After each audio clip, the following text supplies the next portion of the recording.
ये कई संत उनके भक्त कहते हैं हमारे गुरुजी तो सीधे त्रिकुटी पर पहुंचा देते, हम इन कमलों में नहीं उलझते। त्रिकुटी तो उन्होंने ऐसा मान रखा जैसा बरवाड़े का बस स्टैंड हो, घूमता फिरता घूमया हुआ, पैदल चला जा जब चला जा।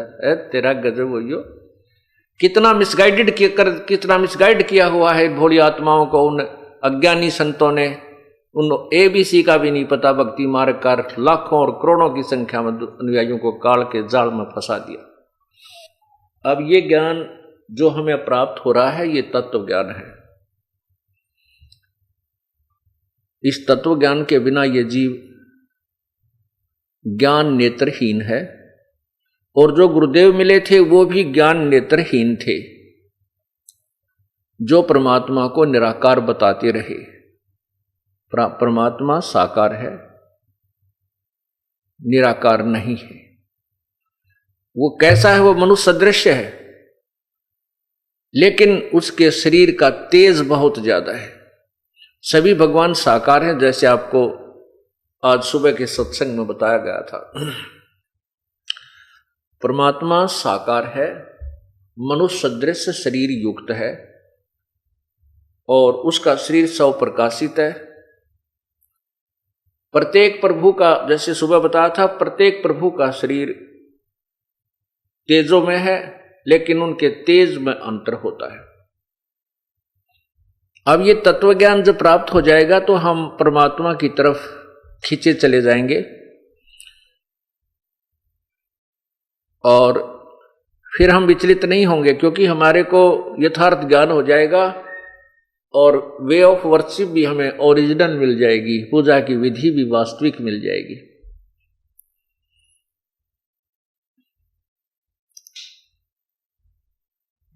अब ये सत्संग 5 दिन का चल रहा है। परमात्मा की कृपा होती है, वही पुण्यात्मा सत्संग के अंदर आता है। प्रत्येक सत्संग में श्रोता कुछ एक बदल जाते हैं, कुछ एक वही रहते हैं। इसलिए उस तत्व ज्ञान को समझाने के लिए आपको बार बार रिपीट करूंगा। आपके हृदय में इस तत्व ज्ञान को ऐसा जमा दूंगा कि आप कई पीढ़ियों तक समझाओगे। रिश्तेदार और मित्रों को भी बैठा कर समझाओगे, वो आपके मुंह की तरफ देखता रहेगा कि ये अनपढ़ सा आदमी बोल कहां से रहा इतने संस्कृत के श्लोकों को, इसने कैसे याद किए। याद कर लेना कोई बड़ी बात नहीं, लेकिन तत्व ज्ञान उनका यथार्थ अनुवाद करना ये बहुत बड़ा प्रश्न है। ये प्रभु की कृपा बिना, उसकी रजा बिना नहीं हो सकता। ये वही वेद, वही गीता जी 5500 वर्ष पहले से लिपिबद्ध की गई थी। आज तक इनका अनुवाद किसी से ढंग तक नहीं हुआ, लेकिन परमात्मा ने, पूर्ण ब्रह्म ने, सतपुरुष कबीर जी ने आज से 600 वर्ष पहले आकर के इनका यथार्थ अनुवाद अपनी सिंपल लैंग्वेज कबीर वाणी में किया हुआ है। उस कबीर वाणी को इन संस्कृत के ज्ञाताओं ने रिजेक्ट कर दी कि वो तो अनपढ़ था, ऊट पटांग गाता था, वो क्या जाने भगवान के बारे में।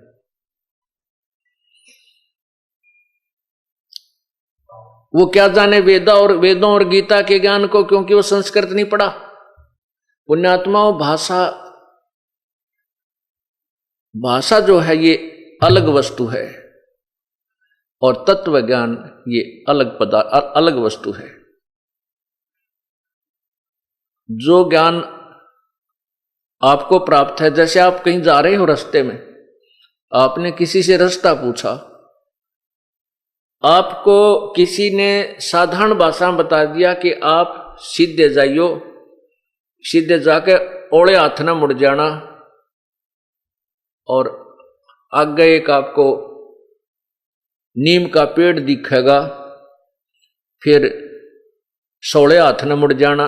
राइट हैंड को अपनी देसी भाषा में, हरियाणा भाषा में 16 हाथ कहते हैं, और वहां पर ऐसे ऐसे वो व्यक्ति आपको मिल जाएगा। तो इसको चाहे संस्कृत में बोल लें, चाहे हम हिंदी में बोल लें, वो वार्तालाप समझ में आनी चाहिए। भाषा का इतना ही काम है कि अपने विचारों को दूसरे तक पहुंचा देना।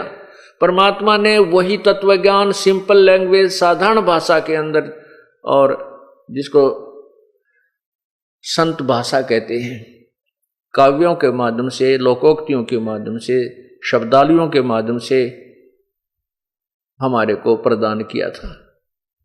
हमने उस समय, हमारे पूर्वजों ने उस समय उन नकली ऋषियों, महर्षियों और गुरुओं के ऊपर विश्वास इसलिए कर लिया कि वो संस्कृत भाषा जानते थे, और वही संस्कृत भाषा में लिखे हुए अपने सदग्रंथ जो कहते हो वही ज्ञान उस सिंपल लैंग्वेज यानी साधारण भाषा कबीर वाणी में आज भी विद्यमान है, जो 550 वर्ष पहले लिपिबद्ध की गई थी।